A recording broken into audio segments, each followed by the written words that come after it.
let's talk about Robert Whittaker. I mean, he's a guy that's not necessarily the most popular champion on the roster right now. I know he's pretty new there, but can you just tell me kind of what you think about him? I mean, facing a guy Whittaker, yeah, facing a guy like Romero twice. Popular in Australia. Yeah, but I mean, can you tell me what you think about him? I mean, here he is. He fights Romero for 10 rounds. The guy misses weight. It sounds like he took the fight with no issue. I mean, what's your opinion on Whittaker and kind of where his star value is? Yeah, well, you keep fighting like you fought tonight, it's going to go up quick. The problem is Whittaker's had some issues. He had injuries. He had staph infection. Had to pull out of the big fight in Australia. He's obviously had some bad luck, but broke his hand in the 3rd round tonight. But he looked great. He's tough. He's durable. Tonight's fight was incredible. Yeah. Romero obviously looked amazing as well in ways. He's a dangerous guy, but normally when a guy's 0-2 against a champ, probably not getting a 3rd fight anytime soon. And of course, he missed weight. So I wonder. I mean, will you actively encourage Joel to maybe move up to 205 and see what he can do there? Probably a good idea. We're gonna have to talk to him and his team, and yeah, it's probably a good idea to go to 205. Biggest robbery of the year, man. That decision was honestly heartbreaking to me. Not necessarily because I thought they robbed Yoel, because I saw what it was. Never mind the fight, the energy. I think it was the Stoolgate energy come back to bite him.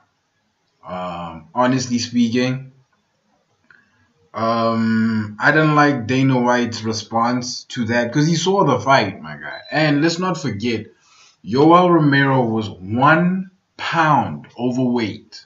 He could have, dehydrated himself, gotten rid of that pound the way fighters usually do if the commission let him.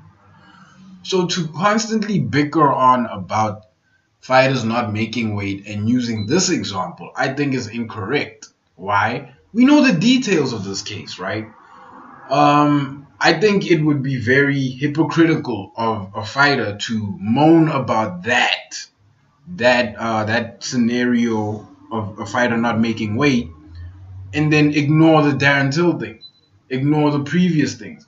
And again, if you want to say he didn't make weight twice, the first time it was because of a last-minute entry into a fight which he wasn't expecting, that he won. This time, he was 1 pound overweight. Guys, if he did a regular weight cut, he would have gotten to the weight limit. That's simple. Now, should that affect how they score the fight? Of course not. Never. It should never ever be like that. But if you think that Yoel Romero didn't win that fight, I don't know what you consider a win in a fight. Yoel Romero knocked down Robert Whittaker 3 or 4 times in that fight. Listen, man, Yoel isn't the most technical striker, but when he connects, you can feel it, my guy. That guy got knocked down 3-4 times in that fight. I'm sure of it. And then you have the audacity to tell me that the last round was scored in Robert Whittaker's favor and not Yoel's favor. Yoel Romero won that fight, man. I don't care what anybody says. Whittaker, I know you're a warrior. You should be petitioning for a 3rd rubber guard fight with Yoel Romero. Yes, rubber guard means you both tied at 1. That's what it means in this scenario too. You are both tied at 1. Yes, you won the first fight, but Yoel Romero won the second one, and I want to see the 3rd one. Why? Because I know Yoel Romero can win. Isn't this what I told everybody? I told everybody that this would happen.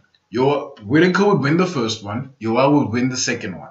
Whoever wins the 3rd one, cool. That's nice. As long as Yoel gets the title.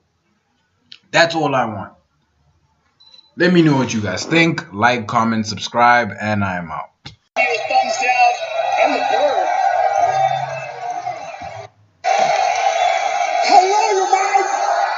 I love you, man. You said something like this for me, and now I say you. I love you. See you soon, boy. Yoel,